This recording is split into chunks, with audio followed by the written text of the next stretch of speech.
नमस्कार, FM news में आप सभी का स्वागत है। मैं आपके साथ दिव्या पांडे। 2027 में उत्तर प्रदेश में विधानसभा चुनाव होने हैं, जिसको लेकर सभी सियासी पार्टियां अपनी अपनी कमर कस चुकी हैं। लिहाजा एफएम न्यूज ने भी 27 के चुनावी समर में ग्राउंड जीरो पर उतरकर जनता का मूड टटोलने की कोशिश की है और समझने की कोशिश की है कि आखिर 2027 के चुनाव में जनता के मूड में क्या है। बुलंदशहर से देखिए 27 का सत्ताधीश कौन बनेगा 27 का सत्ताधीश।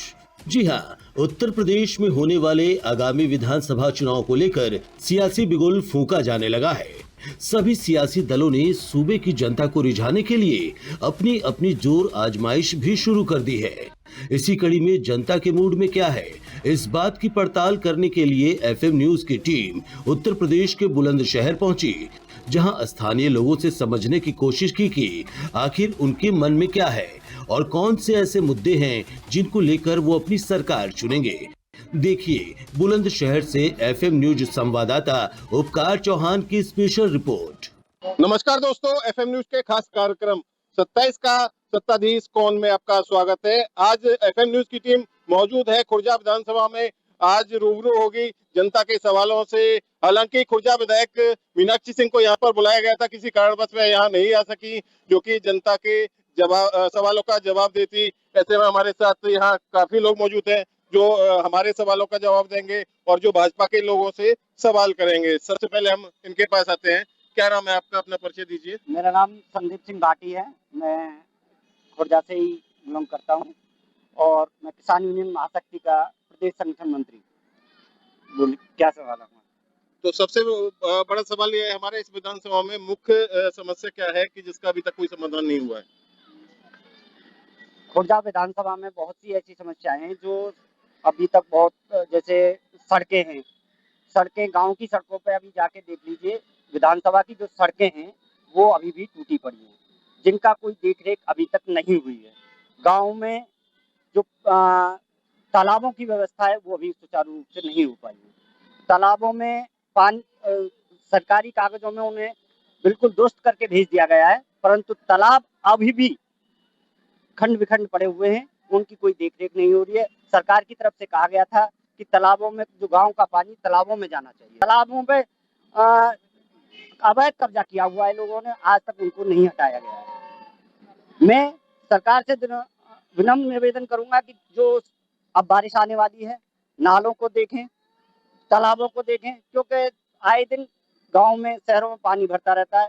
तालाबों का जो उनको खोद कर उनकी जो बाउंड्री बनवाई जाए और जो गांव का पानी उसमें डाला जाए, जो गांव में पानी ना भरे, मच्छर पैदा ना हो और क्या कहते हैं, बीमारियां ना फैले। अगर खुर्जा नगर की बात की जाए, खुर्जा सिटी की बात की जाए, तो यहाँ की क्या प्रमुख समस्याएं हैं जिनका अभी तक पिछले 5 सालों में कोई समाधान नहीं हुआ है? खुर्जा की समस्या ये है कि अभी तक जो कच्ची सड़कें पड़ी थी, कच्ची सड़कें अभी यूं की यूं ही पड़ी हैं। लगभग 3 साल हो गए चेयरमैन को बने हुए। हम 3 साल से लगातार सड़कों की आवाज उठा रहे हैं, परंतु अभी तक नहीं बनी है। और लगातार नाले की समस्या, मेन समस्या है यहाँ पानी की समस्या। खुर्जा की जो समस्या है वो पानी की समस्या है। पानी की निकासी की व्यवस्था बिल्कुल बेहद ही खराब है। कहीं चले जाइए, किसी भी कॉलोनी में चले जाइए, थोड़ी सी बारिश होने के बाद पानी भर जाता है पूरे शहर में।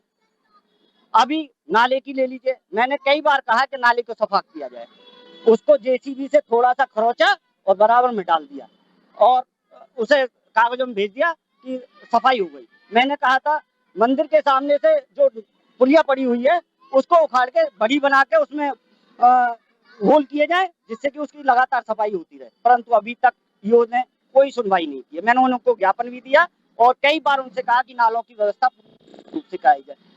खुर्जा में मेन समस्या जो है गंदगी की समस्या है। मैं इतना ही कहना चाहूंगा कि जो सफाई व्यवस्था, पानी की व्यवस्था और नालों की व्यवस्था को सुचारू रूप से किया जाए, बहुत ज्यादा खराब है। जैसे कि हम देख पा रहे हैं, हम खुर्जा नगर के मुख्य चौराहे पर खड़े हैं और बराबर हम 1-1.5 दिन से यही वॉच कर रहे हैं कि यहाँ की जो एक प्रमुख समस्या है, ये जाम की भी समस्या है कि यहाँ हमेशा जो है जाम की स्थिति बनी रहती है। यहाँ मैं लगभग 20 साल से देख रहा हूँ, एक भी चौराहे पे जाके अगर जो कोई 15 मिनट से पहले, 20 मिनट पहले निकल जाए, इतनी व्यवस्था खराब है जाम की कि सारे जो बड़े वाहन है वो भी अंदर से निकाले जाते हैं, छोटे वाहन है वो भी अंदर से निकाले जाते हैं, और ट्रिलियों की तो भरमार है।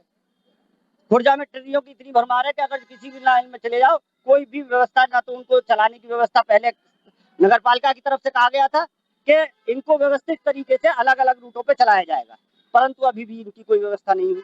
आखिर वजह क्या है जो प्रतिदिन यहाँ खुर्जा नगर में जाम लगता है? हमारे जनप्रतिनिधि सोए हुए हैं, वो जनता के बीच में नहीं जाते हैं, और क्या कहते हैं, वो उनको ये समस्याएं नहीं दिखाई देती, घर बैठे उनको समस्या नहीं दिखाई देंगी जब तक वो रोड पर चल के नहीं देखेंगे, अपने आप चल के नहीं देखेंगे। उनको रोज आना चाहिए इन जाम को देखने के लिए और इन व्यवस्थाओं को देखने के लिए। चलिए लौटेंगे हम आपके पास फिर से। जी, आपका परिचय जानना चाहेंगे? मैं नयन कुमार सिंह सीनियर सिटीजन हूँ, वैसे कानून से रिटायर्ड हूँ मैं, और किसान महाशक्ति का जिला सचिव हूँ। इस सरकार में बिजली, पानी और सड़क से आप कितना संतुष्ट है? बिजली पानी तो लगभग ठीक है, लेकिन सफाई व्यवस्था बहुत खराब है। कम से कम हमारे खुर्जा शहर में बहुत कई बार हमने कह लिया है ये महोदय से, लेकिन कोई सफाई व्यवस्था हो ही नहीं पा रही। अधिकारी कान पे इनके जूं रैंक की नहीं, किसी के कोई काम करने को तैयार है नहीं, ये सब हवाबाजी कर रहे हैं यहाँ पे। कोई खुर्जा की कानून व्यवस्था की बात की जाए तो कानून व्यवस्था ठीक है, कोई प्रॉब्लम नहीं कानून की। चलिए लौटेंगे आपके पास। आपका परिचय जानना चाहेंगे? मैं बंसल, खुर्जा से नवदीप बंसल, भाजपा नेता। यहाँ की जो स्थानीय विधायक हैं, उन्होंने चुनाव के समय जो घोषणा पत्र जो जारी किया था, कितने उन्होंने अभी तक वायदे पूरे किए हैं, कितने नहीं पूरे किए हैं? खुर्जा की यशस्वी लोकप्रिय विधायक श्रीमती मीनाक्षी सिंह जी ने जब से यहाँ की खुर्जा की बागडोर संभाली है, विधानसभा की बागडोर संभाली है, इस क्षेत्र में आमूलचूल विकास हुए हैं। चौतरफा जितना संभव है उससे ज्यादा विकास की गंगा बहाई जा रही है। आप साथियों, वो दिन थे पहले कि यहाँ पुलिया थी, छोटी पुलिया थी। पुलिया पर अक्सर क्या होता था कि रात्रि में आदमी तेज गति से वाहन लेकर आ रहा है, पुलिया छोटी थी, टकरा गई, मालूम पड़ा एक्सीडेंट हुए। लेकिन उसके बाद ये पुलिया बनी। एक मिनट, ये पीछे से आवाज आ रही है। जी जी, क्या क्या कहना चाहेंगे आप? क्या कह रहे थे? पहले बादल फट जावे, झूठ बोल रहे थे, लेकिन अब तो बादल भी ना फट रहे, क्योंकि भगवान जी भी तो बदल चुके हैं। किस तरह का ये झूठ बोल रहे हैं? ये सारा ही झूठ बोल रहे हैं। भाई साहब ने जो पहले वाले भाई साहब, सब नाम आपका संदीप जी ने बिल्कुल सच बोला, सब कुछ सच बोला है सब। तो क्या क्षेत्र से लेकर शहर तक का तो क्या खुर्जा विधानसभा में यहाँ की विधायक ने नहीं हो रहा किसी प्रकार का? कोई सुधार नहीं है? क्या विकास कार्य किए हैं यहाँ की? मैं गाँव का आदमी तो नहीं हूँ, मैं तो शहर को जानता हूँ साहब। नरक बना हुआ है हमारा खुर्जा, जो ये लोग नहीं कर पाए, आज मैं कह रहा हूँ बिल्कुल नरक, जितना नरक बोलते हैं हमारा खुर्जा है। कौन कौन सी मूलभूत सुविधाएं आपको मिल रही है? सुविधा कोई सुविधा नहीं है इस खुर्जे में। हो सकता है कि किसी और विधानसभा में सुविधा हो, लेकिन इस खुर्जे में कोई सुविधा नहीं है किसी प्रकार की। जैसा कि अभी भाई साहब बंसल जी बता रहे हैं, ये भाजपा से है कि यहाँ पे विकास की बहार बह रही है। पहले बादल फट जावे, अब भगवान भी बदल गए, अब बादल न फटते हैं। चलिए हम लौटेंगे आपके पास। जी, ये एक सामान्य सी बात है कि विरोधियों को सिर्फ विरोध करना। इस समय हमारे खुर्जा नगर में अगर हम चारों ओर देखेंगे, हमारे किसान नेता भाई ने बताया, अपने ही शब्दों में इन्होंने कह दिया, हमने गन्ने का समर्थन मूल्य बढ़वाया। सरकार किसानों के लिए हर संभव कार्य कर रही है। किसान सम्मान निधि योजना हर समय किसानों के खाते में पहुंच रही है। किसानों के लिए सड़कों की व्यवस्था माननीय विधायक जी द्वारा जबरदस्त सड़कों का निर्माण किया जा रहा है, और मुझे कहने में ग्रोज नहीं है, मौखिक रूप से मैं चाहे कोई भी आदमी कुछ भी कहे। आप जाइए मूलाखेड़ी चौराहे पे, इन 2 रोडों पर गया हूँ, लॉक है, मुझे आप खुले हुए 4 बता दीजिए तो मैं विकास की गंगा में गोता खा लूंगा। देखिए अमरीश जी, आपके विकास की यहाँ पोल खोली जा रही है, क्या कहना चाहेंगे आप? ये जो कह रहे हैं सार्वजनिक शौचालय संभव है, लेकिन ये देखिए कि सार्वजनिक शौचालय के अलावा व्यक्तिगत प्रत्येक घर में कितने शौचालय दिए गए। भाजपा सरकार का सबसे पहला ड्रीम प्रोजेक्ट शौचालय था। एक गरीब आदमी, एक गरीब महिला जब शाम को घर से जाकर निकलती थी शौच के लिए, वो परेशान होती थी कि अंधेरे में जाना, कैसे जाऊं कैसे न जाऊं। लेकिन हमारे देश के यशस्वी प्रधानमंत्री ने घर घर शौचालय दिए। जितने शौचालय दिए सभी के घर में चले हुए हैं। कोई ऐसी व्यवस्था नहीं है जितना सुलभ व्यवस्था दी जा रही है, बिजली की, पानी की, हर चीज की। अच्छा, सबसे पहले आपका परिचय जानना चाहेंगे? मेरा नाम डॉक्टर विक्रांत है। कौन सी पार्टी से आप बिलोंग करते हैं? मैं किसी पार्टी से बिलोंग नहीं करता हूँ, मैं एक आम जनता को प्रतिनिधित्व कर रहा हूँ। तो भाजपा से आपका सवाल क्या है? सवाल तो बहुत सारे हैं, सवाल ही सवाल है। देखिए आप मुझसे अब आइए भाजपा एजुकेशन का पे नेता आइए, भी कर चलिए। रहे हैं। हाँ, मैं एजुकेशन पे लाना चाहता हूँ आपको। आप बताइए एजुकेशन के लिए क्या क्या किया गया है। सबसे पहला पॉइंट पूछिए ना क्या क्या किया है, फिर मैं बताऊंगा। जी, इनका सवाल है आपसे कि एजुकेशन के लिए क्या क्या किया गया है। किताबों पे लगा है। आप थोड़ा इधर ही आ जाइए, आप थोड़ा इधर आ जाइए। 18% टैक्स किताबों पर है। आपने देखिए वैसे कौन से देखिए सन में हाई स्कूल करी? समझिए देखिए पहले आप अभी समझिए, जहाँ तक आप शिक्षा के स्तर की बातचीत कर रहे हैं, हाँ, वही ला रहा हूँ। आप ज्ञान का प्रत्येक यहाँ पर मंदिर देखिए, हर मंदिर का जितना विकास हुआ है। और पहले सुनिए आप, जिन मदरसों में एक वैसी तालीम दी जाती थी, उनको भी उस तालीम को भी बदलकर अंतरराष्ट्रीय स्तर की तालीम, सीबीएसई बोर्ड की तालीम बदले जा रहे हैं। और दूसरा, सारे के सारे स्कूलों में हमारे बच्चे शिक्षा अभी इनका सवाल है कि बेसर अभी गर्मी पड़ी तो स्कूलों में कितना जो है शीतल पेय की व्यवस्था की गई। व्यवस्था कराई है, शीतल जय पेय व्यवस्था। जिन भी स्कूलों में जो आप कह रहे हैं अभी गर्मी आप पड़ी, नाम बता हाँ हाँ दें, बिल्कुल सीमित बिल्कुल स्कूल बिल्कुल है। बिल्कुल आप समझिए, ये आप समझ समझिए स्कूल के प्रबंधन कमेटी के द्वारा, सरकार के द्वारा। ऐसा लग रहा है कि आप गिरते हुए नजर आ रहे हैं। नहीं, कोई गिरने का मतलब नहीं है। नहीं, सब जगह। और सुनिए, मैं क्या कहना चाह रहा हूँ, ये सारी चीज प्रशासन और शासन के स्तर पर है। शिकायत नहीं, क्योंकि आप ना बिजनेस अच्छी कर बात रहे है, हैं। अच्छी बात तो है। आप गौर कीजिएगा एजुकेशन इंस्टीट्यूट पर कि वहाँ हर जगह का बच्चा आता है, उसे शीतल जल मिल सके, शुद्ध पानी मिल सके। आप शुरू हो जाओ, जीएस में है, विधायक जी ने कोई दिया अपनी निधि से? वो तो पानी की व्यवस्था SMJ की में वो दिया, टंकी जिनकी आप बोल किसी रहे हो, प्राइमरी वो में उनका दिया, है, जिनका बिजली रिफाइन प्लांट में बन दिया, रहा है। एनआरसी कॉलेज में दिया, एकेपी डिग्री कॉलेज में दिया साहब, वो तो उनकी तरफ से एकेपी तो नहीं इंटर है। कॉलेज। प्राइमरी हाँ जी। पीने की पानी की व्यवस्था नहीं होगी? शीतल जल क्या सवाल ये नहीं है। क्या पहले हाँ, नल आगे एक नल देना। अगर आज के अत्याधुनिक टाइम में नल देने को बता रहे कि हाँ विकास है, तो घुसने के बाद हाँ। उल्टे हाथ पे लेफ्ट हैंड में घुसने के बाद तीसरे वाले कक्ष में है जो झूठ की बुनियाद पे ये मशीन लगी हुई है। अच्छा, चलिए जीएस में गया नहीं, चलिए यहाँ अभी पर आप समझिए, मैं जल में कह रहा हूँ शीतल जल एक व्यवस्था। साधारण सी बात है। हाँ। चलिए मुद्दे और भी हैं, हम और मुद्दे बात कर लेते हैं। महिला सशक्तिकरण के लिए क्या आपकी गवर्नमेंट ने प्रयास किया है? महिला सशक्तिकरण के लिए हमारी सरकार ने जितने जबरदस्त प्रयास कर रही है, वो मैं इस बात को देश की जनता कह सकती है कि आजादी के बाद से लेकर आज तक कोई सरकार ऐसा कार्य करने नहीं आई। आज हम महिला विधेयक ला रहे हैं, महिला आरक्षण बिल ला रहे हैं। ठीक है, इस बार हमें सरकार, जनता का, वहां के जनप्रतिनिधियों का थोड़ा समर्थन कम मिल पाया है, लेकिन वो महिला आरक्षण बिल पास होगा जनता के सभी लोकतांत्रिक व्यवस्था में। और सुनिए, महिलाओं की भागीदारी सुनिश्चित होगी, महिलाएं हमारे कदम से कदम मिलाकर साथ चलेंगी। और हमारे खुर्जा नगर का तो ये कितना बड़ा ऐतिहासिक इस समय चल रहा है। हमारे खुर्जा नगर की चेयरमैन वो महिला, हमारी विधायक वो महिला, और सभी लोग चौतरफा हमारे क्षेत्र का आमूलचूल विकास कर रहे हैं। कितना गौरव का विषय है। आप क्या कहेंगे महिला सशक्तिकरण? मैं भाई साहब की बात से कुछ नहीं, आपने बड़ी सुंदर बात कही। महिला आरक्षण बिल कब पास हुआ साहब? 4 साल पहले ऑलरेडी पास हो गया। वो आपकी सरकार ने, उत्तर प्रदेश में आपकी सरकार, केंद्र में आपकी सरकार, उस बिल को आज तक दबा के क्यों रखा? क्यों विपक्ष पे आप फोड़ रहे हैं पिंडा? ये पूरे विपक्ष ने वोट किया। यहाँ जो भी न्यूज देखता है सब जानते होंगे। इन्होंने 4 साल पहले का बिल पास करा, वो दबाए रखा और महिलाओं को आगे कर दिया, उनके कंधे पे बंदूक रख दी। महिला शक्तिकरण, उसके कारण में और कितने आपको बिल पास कराने थे साहब? यही तो चीज है। इस झूठ के नकारे से विपक्ष का मैं कह रहा हूँ किया जा रहा है। विपक्ष का नहीं, ये पक्ष का हो रहा है यहाँ तो। कि हमें महिला को उत्पीड़न करना, महिला हमारे उपयोग की चीज है। मैं क्या कह रहा हूँ, महिला को आगे बढ़ाइए, महिला सशक्तिकरण के लिए। अब सुनिए, अब ये रेप की वाली बात, आइए सुनिए। कितने बीजेपी नेताओं के नाम आए साहब रेप में?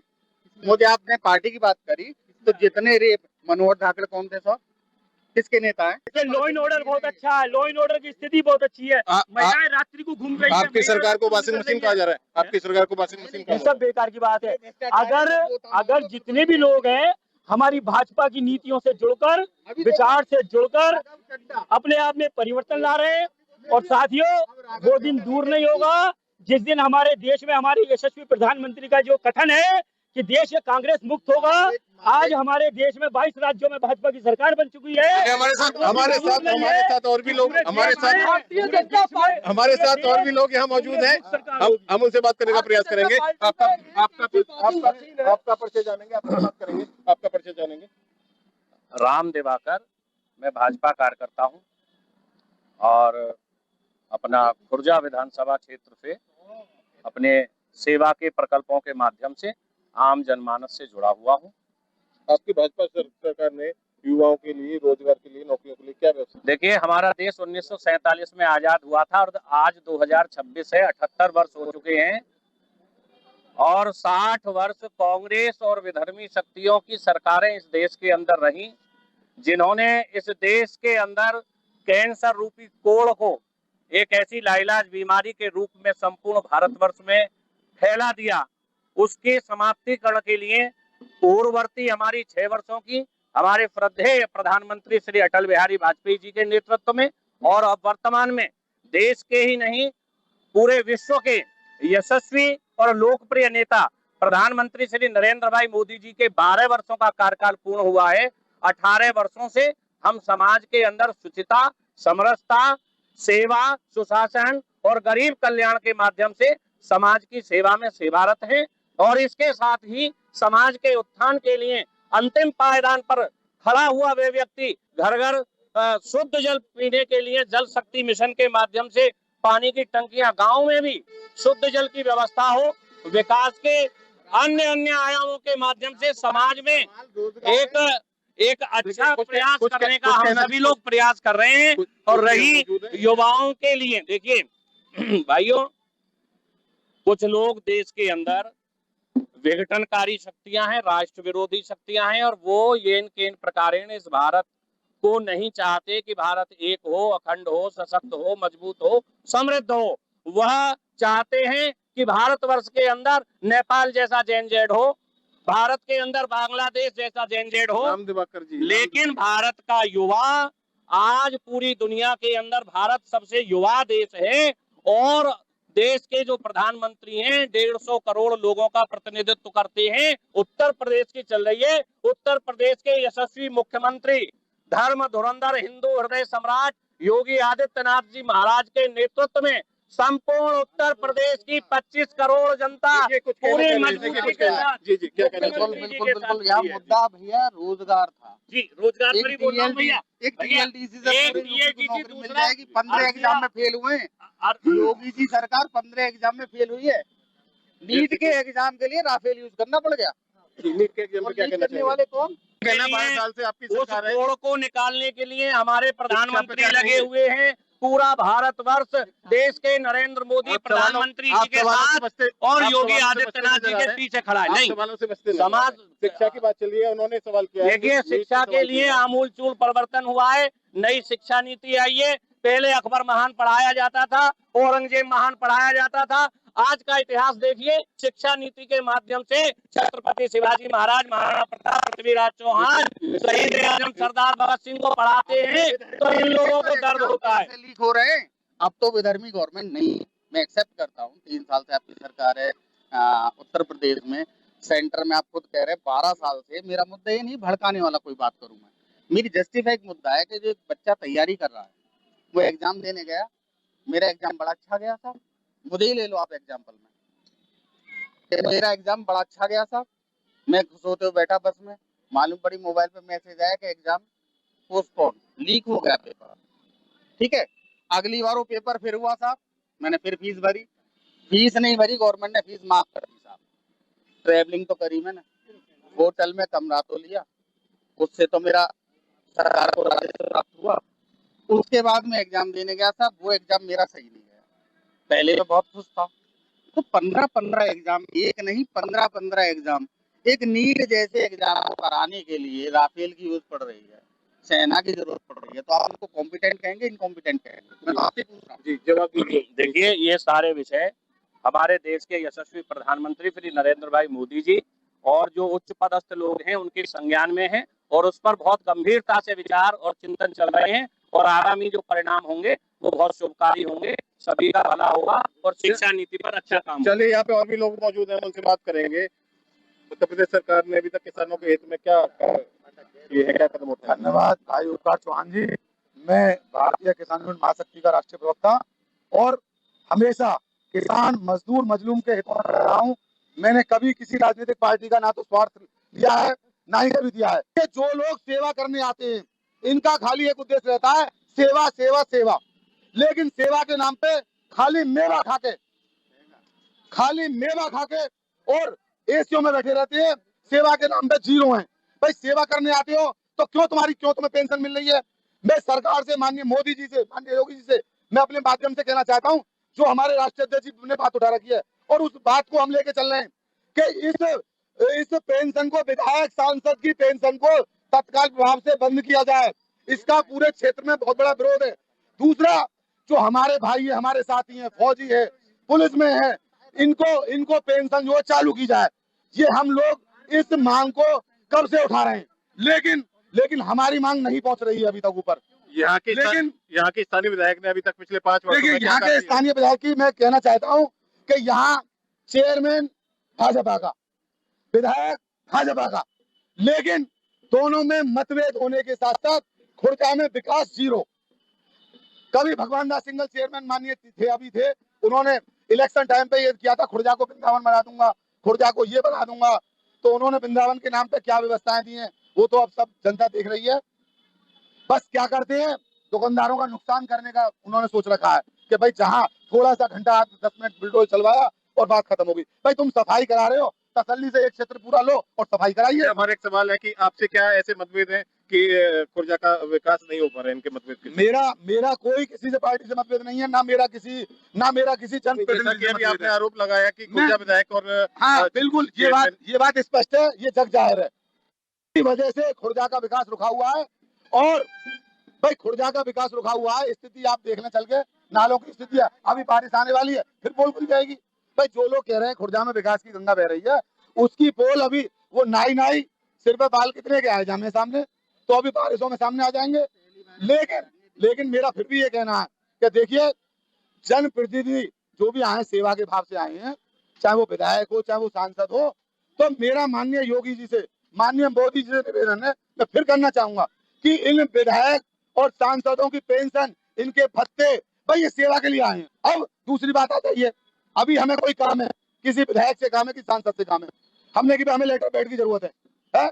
एक लेटर पैड 1 महीने में सांसद महेश शर्मा जी के यहाँ से मेरे पास आया, वो भी कैसे आया? तो ये कोई बात है? तुम बनाए हमने हो, हमारे काम नहीं करोगे, किसके काम करोगे? तो मेरा मानना ये है कि सही। और दूसरी बात, देखिए ऊपर दिखाने का सब काम करते हैं। देखिए 2027 में फिर क्या मानते हैं आप? देखिए माननीय योगी जी, मैं मानता कि माननीय योगी जी हमारे यशस्वी मुख्यमंत्री, बड़े ही उनके जीरो टॉलरेंस की नीति चल रही है और बड़े ही बढ़िया काम कर रहे हैं, इसमें कोई शक नहीं है। लेकिन माननीय योगी जी की सरकार में अधिकारी तंत्र पूरा जो है चरमरा रहा है, पूरा भ्रष्टा की ओर चल रहा है। कल भी अभी वीडियो देखी होगी, सिकंदराबाद विधायक ने, लक्ष्मीराज सिंह ने, उन्होंने जो है अभी तहसील के एक अधिकारी को जो फटकारा। या खुर्जा में हम लोग जाते हैं, हर जगह पैसा का बोलबाला, तहसीलों में पैसा का बोलबाला, मंडी सचिव अभी जेल गया 1 लाख, हर जगह भ्रष्टाचार, मतलब रिश्वतखोरी खट नहीं रही है, डर नहीं है, अधिकारी को डर नहीं है। समय का अभाव है, आरोप प्रत्यारोप का दौर चलता रहेगा। फिर हम जल्दी ही मुलाकात करेंगे आपके साथ, नए मुद्दों के साथ, नए सवालों के साथ, नए जवाबों के साथ, किसी नई विधानसभा से बने रही FM न्यूज के साथ, उपकार के साथ। नमस्कार। तो हमारे खास कार्यक्रम 27 का सत्ताधीश कौन में फिलहाल के लिए बस इतना ही। बने रहिए FM न्यूज के साथ। नमस्कार।